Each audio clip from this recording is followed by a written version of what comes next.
My own son had me dragged out of his wedding. I am Dr. William Matthews, and my son Brandon thought I was too weak to fight back, too sick to expose his lies, too desperate to refuse his demands for my $2 million house. He was wrong. You see, Brandon rushed his wedding for one reason. He needed legal control over my assets before I died. He told his bride I had dementia. He told our friends I was losing my mind. He even researched which nursing homes accept Medicaid patients. But Brandon made one fatal mistake. He never investigated how much his dying father was actually worth. $8.5 million. That's what he missed while stealing my monthly royalty checks to pay for his dream wedding. Some lessons cost everything to learn. I hope you'll stick around for this story. It gets wild. And hey, drop a comment letting me know where you're watching from. I love connecting with people who understand that family betrayal cuts the deepest. Here's how my son's greed destroyed his entire future. Stage 4 pancreatic cancer, 6 months median survival. Dr. Sarah Wilson delivered those words like a medical textbook. Calm, factual, devastating. I sat in that oncology office on March 15th, staring at scan images that showed tumors scattered through my abdomen like deadly seeds. "We need to discuss end-of-life planning," she said. "Family involvement, support systems." I told her I'd handle that part myself. First mistake. I drove home to my colonial house in Millbrook, Connecticut. 4,200 square feet of memories I'd shared with my late wife, Carol. Brandon was supposed to visit that weekend. Perfect timing to tell him about the diagnosis. Except he never showed. "Dad, something came up at the hospital," he said over the phone. Brandon worked as an administrator at Hartford Medical Center, making $125,000 a year. Rain check? Second mistake. I said yes. 2 weeks passed. Then Brandon called with news that blindsided me. "Emma and I are engaged." Emma Clark, the ICU nurse he'd been dating for 8 months. Sweet girl. I liked her immediately when they started seeing each other. "That's wonderful, son. When's the wedding?" "Christmas 2025. We want a big celebration." 18 months to plan seemed reasonable. I had time to tell him about the cancer. Time to prepare him emotionally. Third mistake. I believed that timeline. April brought strange changes in Brandon's behavior.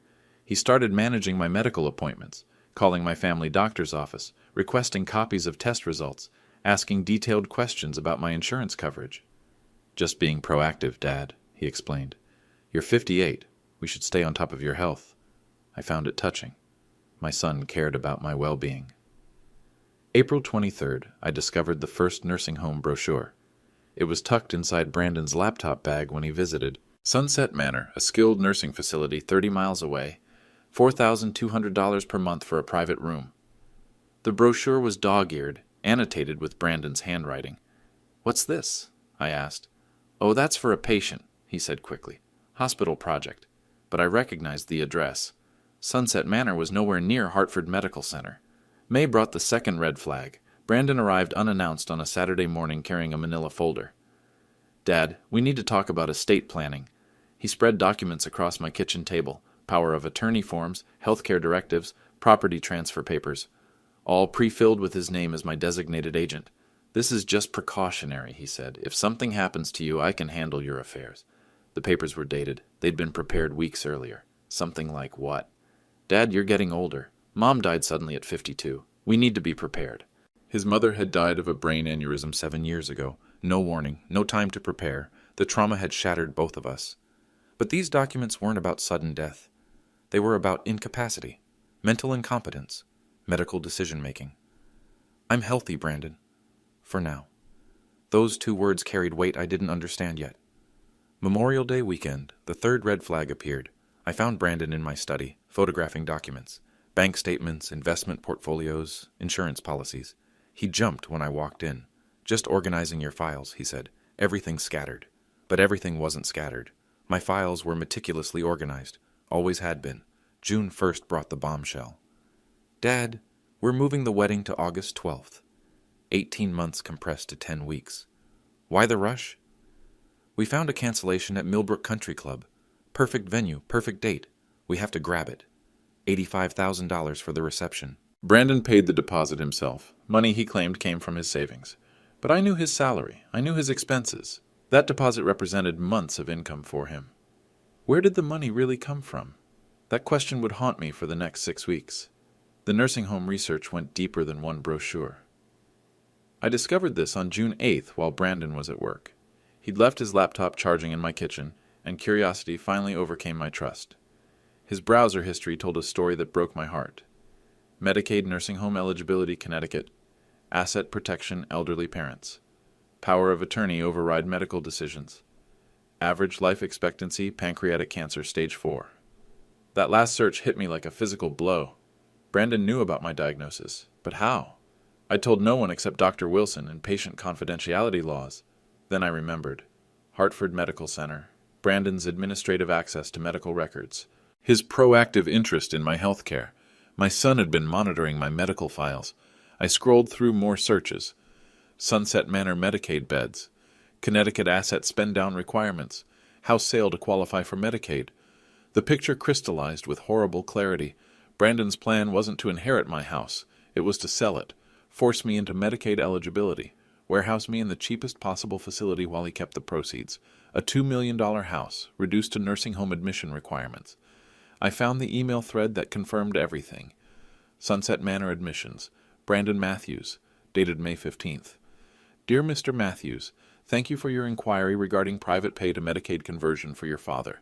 As discussed, we maintain a waiting list for Medicaid beds. Current availability is 18 to 24 months. We recommend applying immediately upon diagnosis of terminal illness to secure placement. The response was swift. Thank you. My father's condition should qualify him within 6 months. Should qualify him. My terminal cancer wasn't a tragedy to Brandon. It was a timeline. But the nursing home emails were nothing compared to what I found next. A folder labeled Wedding Funding contained bank statements I'd never seen. Joint account opened April 3rd, Brandon Matthews and Emma Clark. Balance, $93,000. The deposits told a story of systematic theft. March 20th, $47,000 deposit. Pharmaceutical royalties, W. Matthews. April 4th, $47,000 deposit. Pharmaceutical royalties, W. Matthews. May 2nd, $47,000 deposit. Pharmaceutical royalties, W. Matthews. My pharmaceutical consulting income. Royalties from medical patents I'd developed during 30 years of family practice. Money that should have been depositing into my personal account. Brandon had redirected my income streams. How was this possible? Then I remembered signing papers in April, the estate planning documents I'd thought were precautionary. Hidden among the power of attorney forms must have been banking authorizations. My son had been embezzling from me for months, but the financial theft paled beside the emotional betrayal revealed in the final folder. Emma, need to know, created June 5th. The folder contained a single document, wedding timeline justification for Emma. Brandon's words, explaining the rushed wedding to his fiancée. Dad's been acting strange lately, forgetting things. I'm worried about early onset dementia. The wedding timeline isn't about the venue. It's about making sure he can still participate meaningfully. If we wait until Christmas, he might not recognize us. Lies. Calculated, manipulative lies. Emma believed she was marrying early to include a grandfather figure who might lose his memory. She had no idea she was participating in a con to steal a dying man's assets. I sat in my study until midnight, staring at evidence of my son's betrayal. The stakes were now crystal clear. If I stayed silent, I'd lose everything. My house, sold to fund Medicaid qualification. My dignity, warehoused in a state facility. My voice, silenced by power of attorney documents I'd signed unknowingly. Brandon would control my medical care, decide when I was too sick for home care, determine which treatments were cost-effective versus prolonging suffering. He'd stolen my money, planned my incarceration, and lied to his future wife about my mental capacity. But he'd made one crucial error. In all his research about nursing homes and Medicaid eligibility, Brandon had never investigated the full scope of my wealth. He knew about the house. He'd redirected my pharmaceutical royalties. But he didn't know about the patents, the consulting contracts, the investments I'd built over 3 decades of medical practice. Brandon thought he was stealing from a modestly wealthy small-town doctor. He had no idea he was targeting a multimillionaire. The irony was beautiful. My son was rushing into marriage to steal $2 million in real estate while ignoring $8.5 million in liquid assets. Assets he'd never touch now. I opened my laptop and composed an email to Helen Davis, my estate attorney for 15 years. Helen, I need to see you immediately. Bring will modification documents. It's time my son learned what happens when you bite the hand that feeds you. The war was about to begin, June 10th. Brandon arrived for our weekly dinner, acting like nothing had changed. "How are you feeling, Dad?" I studied his face. The concern looked genuine. The manipulation was perfect. "About the wedding," I said. 10 weeks seems rushed. I told you, we got lucky with the venue. $85,000 lucky." Brandon's fork paused halfway to his mouth. "What do you mean? That's a lot of money for someone making your salary." "Emma and I saved up. For 8 months. We're good with money." I leaned back in my chair. "Show me the savings account." "What?" "If you saved $85,000 in 8 months, show me how." Brandon set down his fork. "Dad, that's personal. So is asking me to sign power of attorney papers. The temperature in the room dropped 10 degrees. Those are standard documents. For someone expecting to become incapacitated, you're 58. Mom died young. I'm being responsible. Or opportunistic." Brandon's mask slipped for the first time. "What's that supposed to mean?" I pulled out my phone and opened his email thread with Sunset Manor. "It means I know about the nursing home." Blood drained from his face. "Dad, I can explain 24-month waiting list for Medicaid beds. That's not what it looks like." "What does it look like, Brandon?" He stood up, pacing to the kitchen window. "It looks like I'm trying to plan for your future care. By stealing my pharmaceutical royalties." He spun around. "Stealing? Those payments were being mismanaged. Into whose account? A joint account for wedding expenses. Without my permission. You signed the banking authorizations, hidden in estate planning documents. You could have read them more carefully." The audacity took my breath away. "So this is my fault? Dad, you're not thinking clearly about long-term care costs. Do you know what private nursing facilities charge? $4,000 a month, $5,000. You could burn through your savings in... What makes you think I need nursing care?" Brandon went silent. "Answer me. You're getting older. Your health could decline. Based on what medical evidence?" Another silence. "Brandon, what do you know about my health?" "I don't know anything specific." "Then why research pancreatic cancer survival rates?" His face went white. "Why research stage 4 prognosis specifically? I never... Hartford Medical Center system access logs, Brandon. Every search is recorded." He collapsed into his chair. "Dad, please let me explain." "Explain how you accessed my confidential medical records? I was worried about you." "So you committed HIPAA violations?" "I needed to understand what we're dealing with." "We." "Your family, your support system. The support system planning to warehouse me in Medicaid facilities? That's not... Dad, you don't understand healthcare economics. Enlighten me. Stage 4 pancreatic cancer, 6-month median survival. The treatment costs alone could bankrupt you. Chemotherapy, pain management, end-of-life care, we're talking hundreds of thousands. And your solution? Asset protection, preserve your wealth through Medicaid qualification." "Whose wealth, Brandon?" "Your wealth. Our family's inheritance." "Inheritance you're already spending on wedding receptions. That money was sitting idle." The mask was completely off now. No more pretense about my well-being. "So you decided to help yourself." "I decided to be practical. About my death. About your situation. My terminal cancer situation." Brandon's eyes widened. He hadn't expected me to say it directly. "Dad, I'm sorry you had to find out this way." "Sorry I found out about my own diagnosis? Sorry the system failed you. Dr. Wilson should have included family in... Dr. Wilson followed my explicit instructions, which were wrong. You need support. You need advocates. I need a son who doesn't steal from dying fathers. I'm protecting your assets by spending them on country club weddings, by preserving them for the future." "Whose future, Brandon? I have 6 months." "Dad, please. 6 months you've been planning around. I've been planning for you." "You've been planning for yourself." I stood up and walked to my study. Brandon followed. "Where are you going?" I opened my desk drawer and pulled out the power of attorney documents he'd brought in May. "What are you doing?" I fed the papers into my shredder. "Dad, stop!" The shredder hummed. 30 seconds later, Brandon's carefully crafted legal documents were confetti. "Those papers took weeks to prepare." "Then you should have been honest about why you needed them." "Dad, you're making a mistake." "The mistake was trusting you." Brandon's face hardened. The loving son disappeared completely. "Fine. You want to do this the hard way?" "What's the hard way?" "Medical capacity evaluations, court-appointed guardianship proceedings, professional assessment of your decision-making abilities." "Is that a threat?" "It's reality. You're terminal, Dad.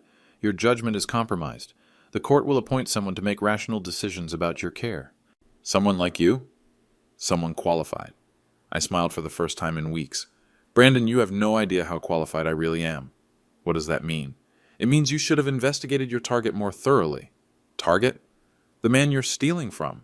I walked him to the front door. Dad, we need to finish this conversation. We will, at your wedding. What's that supposed to mean? It means I'll see you August 12th. I closed the door and locked it. The gloves were off, June 11th. I called Helen Davis at 7 a.m. Bill, you sounded urgent in your email. My son is trying to steal my estate. That's a serious accusation. It's a serious crime. Helen arrived within 2 hours, carrying a briefcase full of legal documents. We'd worked together for 15 years. She'd handled Carol's estate, my medical practice incorporation, and countless property transactions. She was the only person who knew the full scope of my wealth. Tell me everything, she said. I laid out the evidence: banking fraud, medical record violations, nursing home conspiracy, the rushed wedding timeline designed to gain power of attorney before my incapacity progressed. Helen took notes in her precise handwriting. The pharmaceutical royalties, when did those payments start redirecting? March 20th, 3 days after I signed his estate planning documents. Without reading them, I trusted him. Fatal mistake with family money, Bill. She reviewed the redirected bank statements I'd printed. $47,000 monthly. That's $564,000 annually. Just from the pharmaceutical patents. What else doesn't he know about? I opened my personal laptop and showed her my private investment portfolio. Vertex consulting contracts, medical device royalties, equipment patents, real estate investments outside Connecticut. Helen's eyes widened as she scrolled through asset summaries. 8.5 million liquid assets, plus the house, 10.5 total. She looked up. Brandon has no idea? He thinks I'm a small-town doctor living on pension and Social Security, while he's stealing from multimillionaire who's terminally ill and supposedly losing mental capacity. Helen closed the laptop. What do you want to do about this? I want him to understand consequences. Legal consequences or family consequences? Both. The banking fraud alone is federal crime. Unauthorized access to medical records violates HIPAA. If we pursue this, we won't. Yet. Then what? I want new will, complete revision, disinheriting Brandon, redirecting his inheritance, medical foundation, cancer research, patient advocacy organizations. That's nuclear option, Bill. He chose nuclear when he started planning my nursing home placement. Helen opened her briefcase and pulled out will modification forms. Who else knows about your diagnosis? Just you, Dr. Wilson, and Brandon, who discovered it illegally. Emma? Brandon lied to her, told her I might have dementia. So she's innocent? Completely. That complicates things. If we expose Brandon at the wedding, we humiliate an innocent woman. Brandon chose the venue for public humiliation. 2 wrongs don't make a right. I considered this. Helen was right. Emma didn't deserve public embarrassment. Can we minimize collateral damage? Depends on your goals. Do you want justice or revenge? I want my son to understand that actions have consequences. Then we need witnesses, authority figures, people who can verify what happened. Like who? Hospital ethics board members, medical professionals, people who understand the scope of Brandon's violations. Helen pulled out her phone and scrolled through contacts. Dr. Sarah Wilson, your oncologist. Is she available Saturday evening? Why? Professional obligation. If she knows about medical record violations and family exploitation of terminal patients, she's required to report it. To whom? Hospital administration, State Medical Board, Adult Protective Services. The implications dawned on me. Brandon works at Hartford Medical Center, where he committed HIPAA violations using system access. If Dr. Wilson reports this, Brandon loses his job, possibly faces criminal charges. Helen, I don't want to destroy his career. Bill, he's planning to destroy your dignity. She had a point.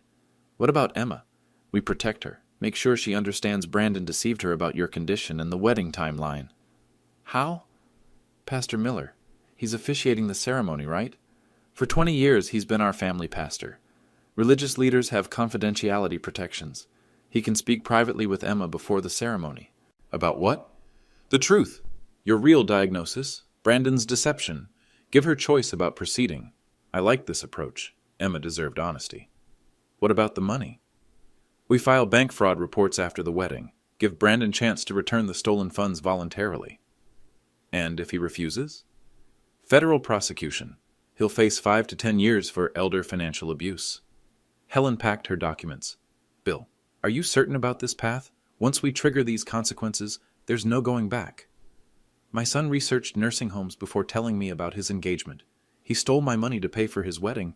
He lied to his fiancée about my mental state. So that's a yes? That's a promise. Then I'll prepare everything. New will, ethics board notification, Pastor Miller briefing, federal fraud documentation. How long? Everything will be ready by August 10th, 2 days before the wedding. Perfect timing for maximum impact. Helen stood to leave, too. Bill, one more thing. How do you want to reveal this at the wedding? Quietly, dignified. Let the facts speak for themselves. No dramatic speeches? Actions speak louder than words. Good. Drama is for theater. This is real life. The pieces were falling into place. August 12th, Millbrook Country Club, 2 o'clock in the afternoon. The wedding was everything Brandon had envisioned. Elegant, expensive, perfectly orchestrated. 200 guests filled the main ballroom. Emma looked radiant in her designer gown. The flowers alone probably cost more than most people's monthly salary. All paid for with my stolen money. I arrived early wearing my best navy suit. Several guests approached with condolences about my health issues.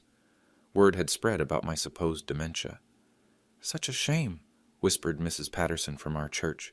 Brandon's being so brave about his father's condition. What condition is that? I asked. The memory problems, early onset, they say. Who told you that? Brandon, of course. He's been so worried about you. The lies had spread through our entire community. At 2:30, I approached Brandon near the altar. He was adjusting his tie, nervous energy radiating from every gesture. Dad, you came. Wouldn't miss it. You look good. Disappointed? Of course not. I just meant you expected me to look more demented. Brandon's face tightened. Dad, can we not do this here? Do what? Fight, argue, whatever this is. I brought something for you. I handed him an envelope. What's this? Wedding gift. Brandon opened it and found the power of attorney documents, the ones I'd shredded, now professionally reprinted by Helen's office. You had new ones made? Read them carefully this time. Brandon scanned the documents, his face growing confused. These are blank. Correct. I don't understand. The gift is choice, Brandon. You can sign these documents yourself. Sign what myself? Your confession. Dad, what are you talking about? Page 3, Acknowledgement of Financial Fraud. Page 5, Admission of HIPAA Violations. Page 7, Statement of Elder Abuse Intent. Brandon's hands shook as he flipped through the papers. This is insane. This is justice. Dad, I'm getting married in 30 minutes. Then you better decide quickly. Decide what? Whether you want to confess voluntarily or have it exposed publicly. Brandon looked around the ballroom. Guests were taking their seats. Emma was having final photos taken with her family. You're bluffing. Dr. Wilson is here. Brandon scanned the crowd and spotted my oncologist near the back. Why is she here?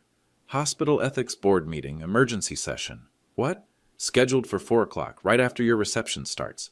Dad, you can't... Topic: medical record privacy violations by Hartford Medical Center employees. Brandon went pale. Specific case: unauthorized access to patient files by family members for financial exploitation purposes. Stop. Evidence includes system access logs, redirected pharmaceutical payments, nursing home correspondence. Dad, please stop. And witness testimony from the patient himself. Brandon grabbed my arm. You'll destroy my career. You destroyed my trust. I was trying to help you.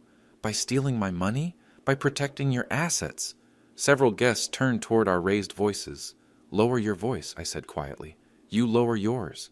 Brandon, people are staring. Let them stare. You're being unreasonable. I'm being reasonable for the first time in months. Emma appeared beside us, beautiful and concerned. Is everything okay? Brandon forced a smile. Just father-son talk. You both look upset. We're fine, Brandon said quickly. I looked at Emma, this innocent young woman who'd been dragged into Brandon's scheme. Emma, did Brandon tell you why he moved the wedding date? The venue cancellation, she said. We got lucky. Did he mention my medical situation? Emma's face softened with sympathy. He told me about the memory issues. I'm so sorry. What memory issues? The early onset dementia. Brandon said it's why we moved the timeline, so you could participate meaningfully. Brandon shot me a warning look. Emma, I said gently. I don't have dementia. Dad, Brandon started, I have pancreatic cancer, stage 4, 6 months to live. Emma's face went white. What? Brandon has known about my diagnosis since March. He never told you the truth. Brandon? Emma turned to her groom. Is this true? Emma, it's complicated. Is it true? Yes, but you lied to me. I was protecting you from what? The truth about your father's illness? From making emotional decisions based on terminal diagnosis? Emma stared at him. Emotional decisions like rushing our wedding? Emma, please. Like spending $90,000 we don't have? Brandon's mouth opened and closed silently. Where did that money come from, Brandon? Emma, this isn't the time. Where did it come from? I answered for him. My pharmaceutical royalties, $47,000 monthly, redirected into your joint account without my knowledge. Emma looked between us, understanding dawning. You stole from your dying father? I protected assets from nursing homes spend down. By lying to me about his condition? By being practical about long-term care costs? Emma's voice rose. You used his cancer diagnosis to justify theft? Guests were definitely staring now. Conversation stopped. Phones appeared. Emma, please keep your voice down. Brandon pleaded. Keep my voice down? You lied about everything. I lied about nothing. I protected everyone. By stealing money for our wedding? By preserving family wealth? What family wealth, Brandon? You said your father was a retired small-town doctor. He is. Then where did $90,000 come from? Brandon looked trapped. His investments were performing better than expected. Stop lying to me. The entire ballroom was watching now. The wedding photographer lowered her camera. The string quartet stopped playing. Emma, I said quietly, would you like to know the truth about my finances? Dad, don't, Brandon warned. The truth about why your fiancé needed to steal my money instead of asking for help. I said don't. The truth about what happens when children assume their parents are helpless? Brandon lost control completely. Security, he shouted. Security! 2 men in black suits approached quickly.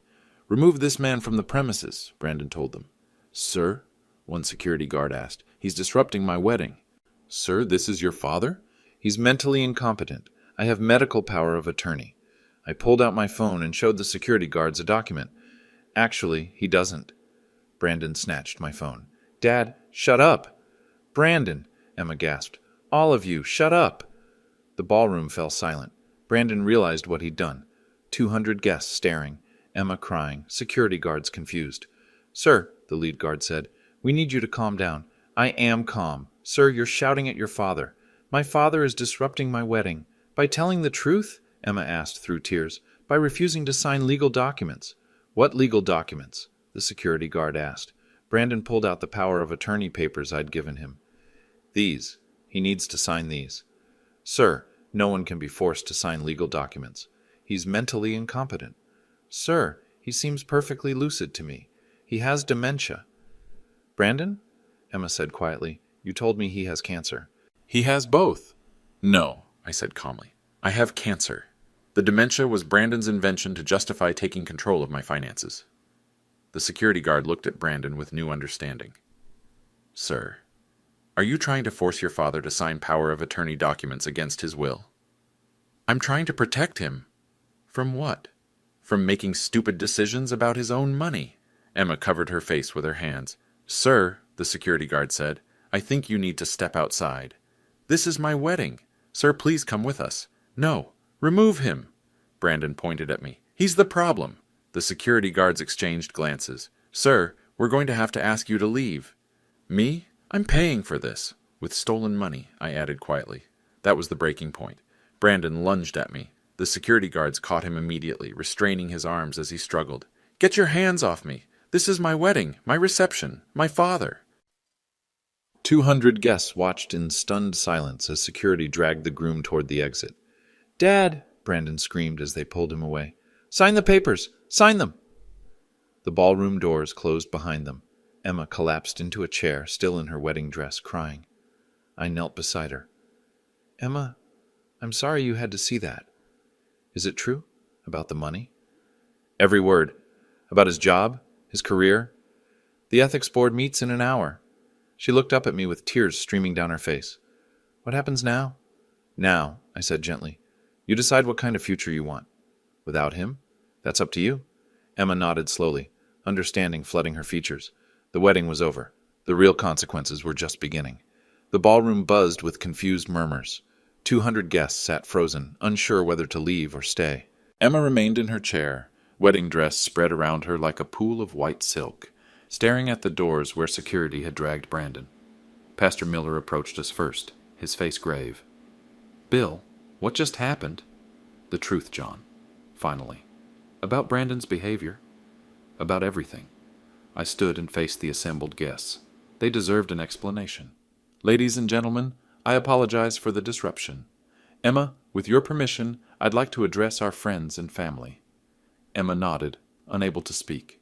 I walked to the altar where Brandon should have been standing. The microphone was still active from the ceremony preparations. "My name is Dr. William Matthews. Many of you know me as Brandon's father. What you don't know is why my son just had security remove me from his wedding." Silence filled the ballroom. Brandon demanded I sign power of attorney documents. When I refused, he became violent. Mrs. Patterson from our church raised her hand tentatively. "Bill, Brandon told us about your memory problems." "There are no memory problems, Dorothy. I have stage 4 pancreatic cancer, terminal diagnosis, 6 months to live." Gasps rippled through the crowd. "Brandon has known about my cancer since March. He never told Emma the truth." Emma's sobbing intensified. "Instead, he lied about dementia to justify rushing this wedding." Dr. Jenkins from my former medical practice stood up. "Bill, why would Brandon lie about your condition?" "To gain legal control over my assets before I die." "Your assets?" I pulled out my phone and opened my banking app. "Brandon believes I'm a small-town doctor living on pension and Social Security. He's been stealing my pharmaceutical royalties, $47,000 monthly, to pay for this wedding." The crowd stirred uncomfortably. What Brandon doesn't know is the true scope of my wealth. I showed the phone screen to the first row of guests. "Current liquid assets, $8.5 million. The number spread through the ballroom like wildfire. People leaned forward, straining to see. "Plus this house, valued at $2.1 million. $10.5 million total," Dr. Jenkins said in amazement. "Money earned through 3 decades of medical practice, pharmaceutical consulting, and medical device patents." "Patents?" asked Emma's father, speaking for the first time. 17 active patents in medical devices, 12 pharmaceutical formulations, ongoing royalties and consulting contracts. Emma looked up at me with new understanding. "You're not poor. I'm not even close to poor. Then why—" She trailed off. "Why did I live so modestly? Because wealth corrupts people." Retry P continue.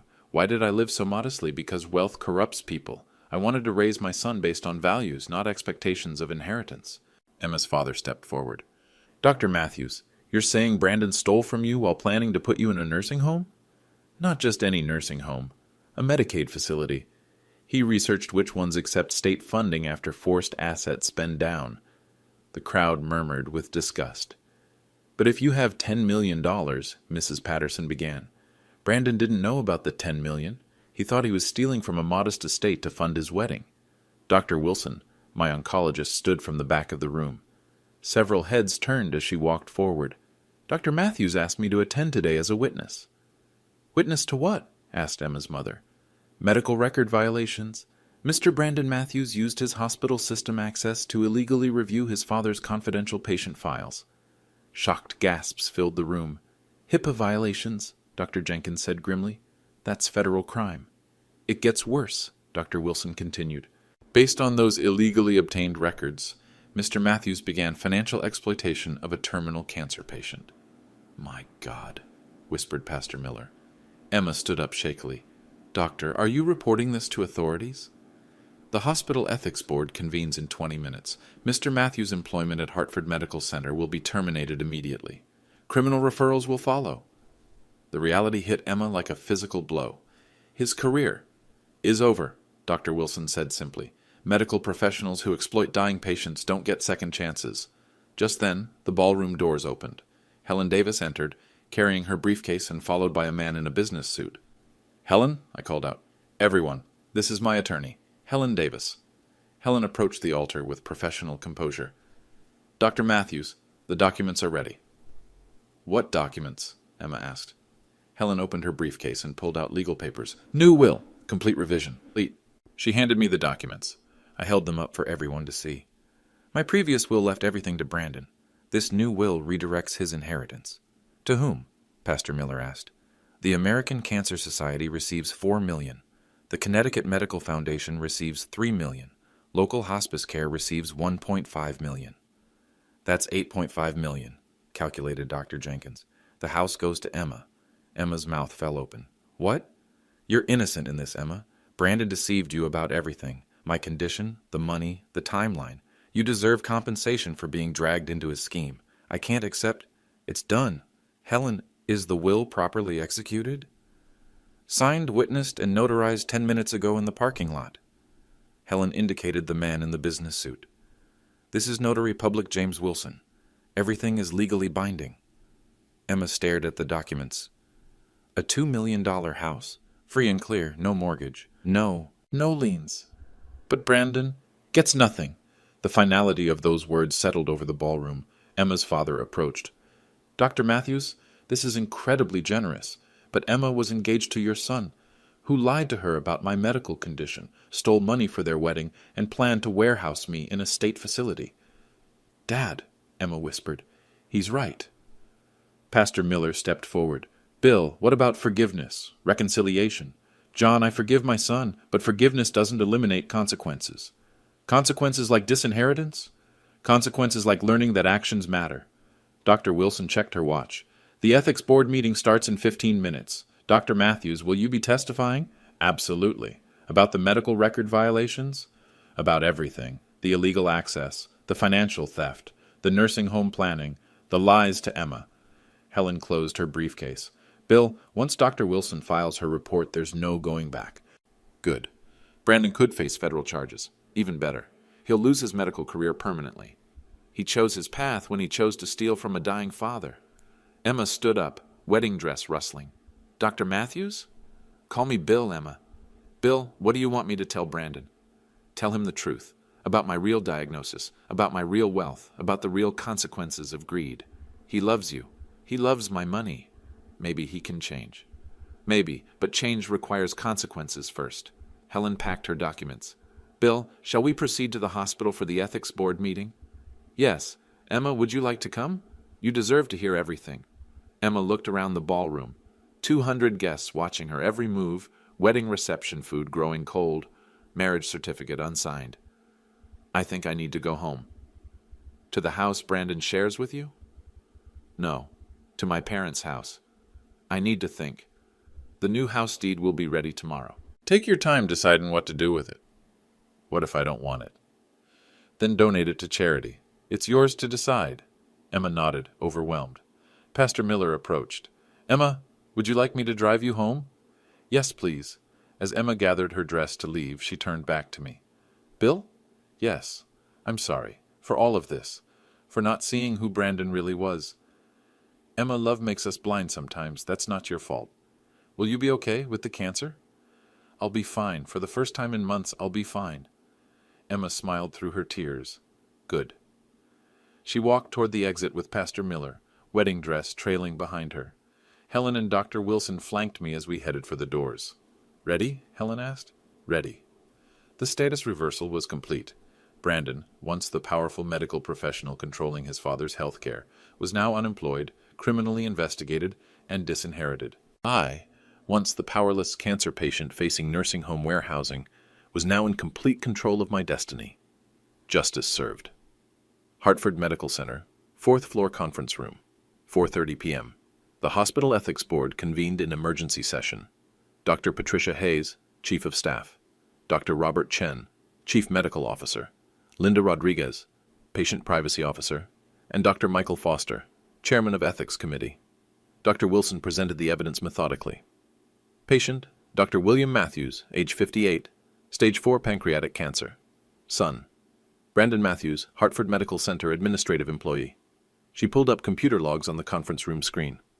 System access records show Brandon Matthews accessed his father's confidential medical files 17 times between March 15th and June 20th.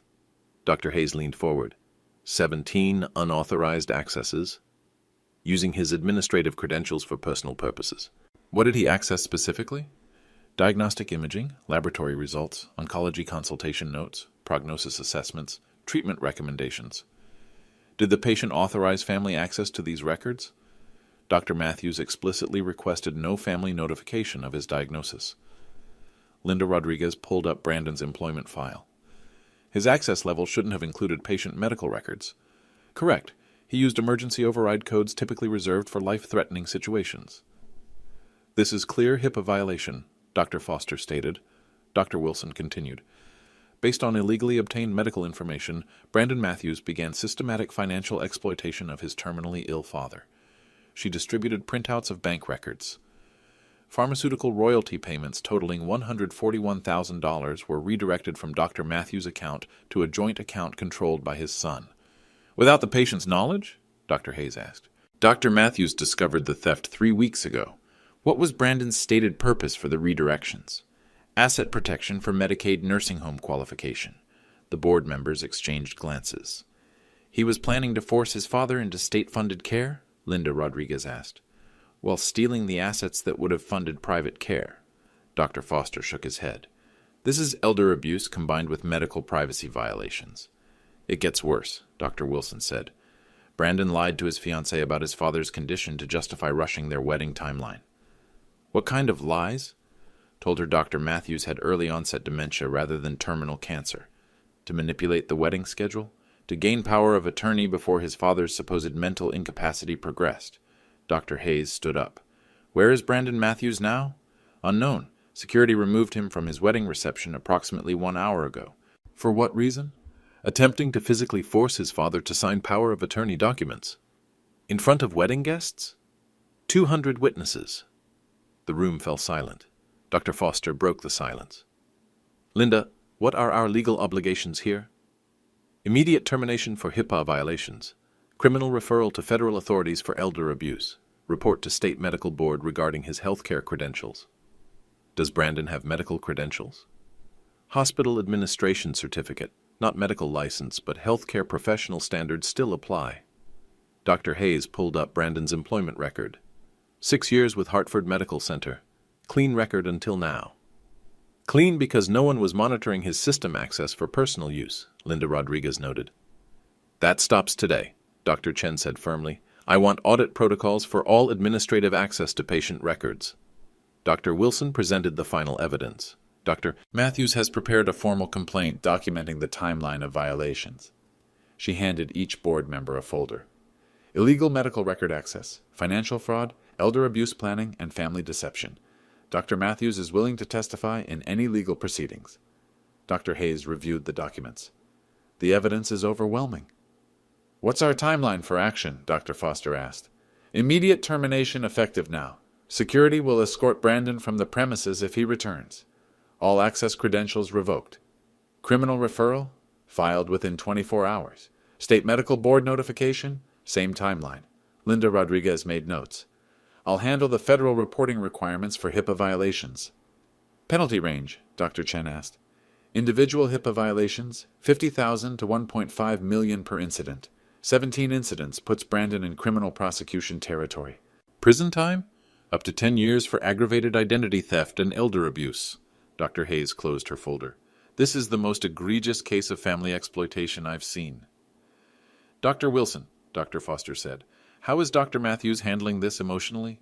Remarkably well. He's more disappointed than angry. What about his prognosis? 6 months median survival, but he's determined to use that time to ensure this never happens to other families. How so? He's donating $8.5 million to medical charities and patient advocacy organizations. The board members sat in stunned silence. $8.5 million? Dr. Hayes repeated. Brandon was stealing from a multimillionaire while planning to warehouse him in Medicaid facilities. Dr. Chen laughed bitterly. The irony is perfect. Dr. Matthews wants to create awareness about family exploitation of terminal patients, Dr. Wilson continued. Fund legal protections, support caregiver education. Turning his betrayal into systemic change, Dr. Foster observed. Exactly. Dr. Hayes stood. All in favor of immediate termination of Brandon Matthews? 4 hands raised unanimously. Criminal referral? 4 hands again. State board notification? Unanimous. Linda, Draft termination letter immediately. Security, revoke all credentials. Dr. Wilson. Thank Dr. Matthews for his courage in reporting this. I will. One more thing, Dr. Foster added. I want this case study presented at our next medical ethics conference. Other hospitals need to know how administrative access can be weaponized against patients. Agreed. The meeting concluded at 5:15 p.m. As I left the hospital, my phone buzzed with a text from Helen. Federal authorities want to interview you Monday morning. Are you prepared? I texted back. Ready. Another text, this one from Emma. Brandon came to my parents' house. I didn't let him in. Thank you for telling me the truth. I responded, you deserve honesty. Take care of yourself. The final text was from Pastor Miller. The congregation is praying for you. And for Brandon. What you did today was brave. I didn't respond to that one. Bravery wasn't the right word. Justice was. Monday morning, August 14th. Federal Building, Hartford, Connecticut. Special Agent Lisa Murphy, FBI Financial Crimes Division, reviewed my evidence for 2 hours. Bank records, email correspondence, hospital access logs, nursing home inquiries, everything laid out in chronological order. Dr. Matthews, this is textbook elder financial abuse, combined with medical privacy violations. The HIPAA charges alone carry serious penalties, but when you add financial exploitation of a terminal patient, she shook her head. Federal prosecutors love cases like this. What's the timeline? Grand jury indictment within 30 days, trial probably 6 months out. I may not be alive for trial. Agent Murphy's expression softened. We'll expedite where possible. Your victim impact statement can be video recorded if necessary. What charges is Brandon facing? Wire fraud, elder abuse, identity theft, HIPAA violations, conspiracy to commit Medicaid fraud? Potential sentence? 15 to 20 years if convicted on all counts. The weight of those words settled between us. Agent Murphy, I want justice, not vengeance. Sometimes they're the same thing. Tuesday brought news of Brandon's arrest. Helen called at 8 a.m. FBI picked him up at Emma's apartment. He'd been sleeping in his car in her parking lot. How is Emma? Relieved. She filed restraining order yesterday. Good for her. Bill, there's something else. Brandon's attorney wants to meet. About what? Plea bargain. Full confession in exchange for reduced sentence. What kind of reduction? 5 years instead of 20. I considered this. 5 years in federal prison would destroy Brandon's career permanently, but give him chance to rebuild his life afterward. What does he have to confess to? Everything. Medical record violations, financial theft, elder abuse planning, lying to Emma, the nursing home scheme, public confession, court record, admitting guilt to federal judge. Helen, what do you recommend? Take the plea. 20 years destroys him completely. 5 years teaches consequences while preserving hope for redemption. Wednesday, Emma called. Bill, I've been thinking about the house. What about it? I want to do something meaningful with it, such as turn it into transitional housing for families dealing with terminal illness, free accommodation near hospitals for people who can't afford hotels. The idea took my breath away. Emma, that's beautiful. It would honor your memory, help other families avoid what we went through. What would you call it? The Matthews Family House, for dignity in difficult times. I wiped tears from my eyes. Emma, I couldn't be more proud of that decision. Really? Really. Helen can help with the legal structure. Thank you for everything. Thursday brought unexpected visitor, Brandon's former supervisor at Hartford Medical Center. Dr. Matthews, I owe you an apology. For what, Mr. Peterson? We should have caught Brandon's unauthorized access months ago. Our monitoring systems failed. What are you doing to fix that? Complete overhaul. No administrative employee will have patient record access without medical supervision. Good. We're also implementing family exploitation awareness training, using your case as example. With my permission. If you're willing, your experience could prevent this happening to other families. I'm willing. Friday afternoon, Dr. Wilson delivered my updated prognosis. How are you feeling? Stronger than I have in months. The stress resolution probably helps. Knowing my son can't steal from me anymore definitely helps. Bill, we need to discuss treatment options, such as palliative chemotherapy might extend survival 3 to 6 months. Quality of life impact? Significant fatigue, nausea, cognitive effects. What would you do in my situation? Dr. Wilson considered carefully. I'd focus on quality time rather than quantity. No chemo? Comfort care, pain management, hospice when appropriate. That's my choice. You're sure? I'm sure. I want to spend my remaining time helping other families avoid Brandon's deception. The patient advocacy work? Exactly. Saturday brought the most difficult conversation yet. Brandon called from jail. Dad? Hello, Brandon. They say you'll accept plea bargain. I will. 5 years in federal prison. Yes. Dad, I'm sorry. Silence stretched between us. Are you sorry for what you did or sorry you got caught? Both. At least he was honest. Brandon, I forgive you. You do? I forgive you, but I don't trust you. Dad, actions have consequences. You plan to warehouse me in a nursing home while stealing my money. Those consequences include prison. I was scared about healthcare costs. You were scared about inheriting less money. Maybe. Definitely. Dad, can we rebuild our relationship after I get out? We can try, but trust has to be earned back. How? 5 years of thinking about what you did wrong. 5 years of understanding why it was wrong. 5 years of becoming someone worthy of forgiveness. And then we'll see. Sunday, Pastor Miller visited. Bill, how are you processing all this? Better than expected. Really? For the first time in months, I have control over my life again. What about Brandon? What about him? Don't you feel guilty about his situation? John, I feel sad about his choices. But guilt belongs to people who did something wrong. And you didn't? I trusted my son. That's not wrong. Even if it led to this outcome? This outcome led to Brandon facing consequences for his actions. That's healthy. Forgiveness is also healthy. I forgave him. I didn't enable him. Pastor Miller nodded thoughtfully. Bill, you've taught our entire congregation about boundaries. How so? Love without accountability isn't love, it's codependency. Exactly. The consequences were complete. Brandon faced federal prison, career destruction, and loss of inheritance. Emma gained a house and freedom from deception. I gained peace of mind and purpose for my remaining time. Justice served. Dignity restored. Time to focus on living. 3 months later, November 15th, I sat in my study, reviewing architectural plans for the Matthews family house. Emma had worked with contractors to design transitional housing for 12 families, simple but dignified rooms where relatives could stay while loved ones received terminal care at nearby hospitals. The phone rang. Dr. Wilson with monthly check-in. How's your pain level? Manageable. The new medication helps. Energy levels? Good days and bad days. That's normal for your stage. Sarah, I need to ask you something. What's that? How much time do you think I have left? Silence. Doctors hate that question. Bill, prognosis is always uncertain. Best guess. 3 to 4 months. So March or April. Possibly. Good. That gives me time to see the family house opening. When is that? February 14th, Valentine's Day. Emma thought it was appropriate, showing love through action. She's remarkable. Yes, she is.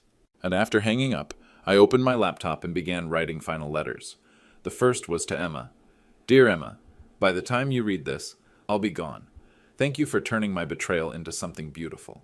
The Matthews family house will help thousands of families maintain dignity during the worst times of their lives. You took my son's greed and transformed it into generosity. That's the definition of grace. The second was to Brandon, currently serving month 4 of his federal sentence. Son, I hope prison gives you time to think about what really matters. Money isn't evil. The love of money is. I raised you to value character over cash. Somewhere along the way you forgot that lesson. Maybe 5 years will help you remember. I love you. I forgive you. I hope you'll forgive yourself and become the man I know you can be. The third was to Dr. Wilson and the Hospital Ethics Board. Thank you for taking my case seriously. The new policies you've implemented will protect countless families from exploitation.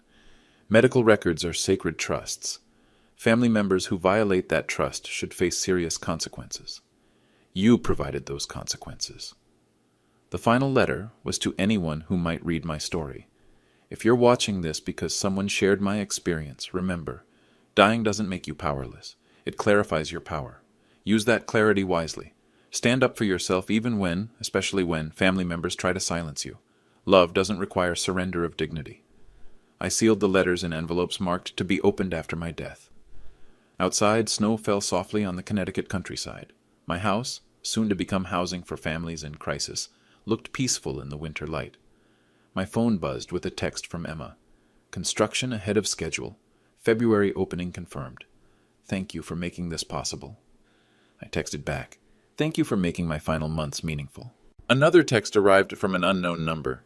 Dr. Matthews, this is Maria Santos. My husband has pancreatic cancer. I heard about your story. Can we talk? I'm scared my family is planning something similar. I called her immediately. Maria, you're not alone. Let me help. Dignity restored. Boundaries established. Purpose fulfilled. The best revenge was living well and helping others do the same. If you're watching this, please subscribe and let me know where you're watching from. Have you ever had to stand up to family members who mistook your kindness for weakness? Sometimes the people who love us most are the ones who hurt us deepest. But sometimes fighting back is the most loving thing you can do.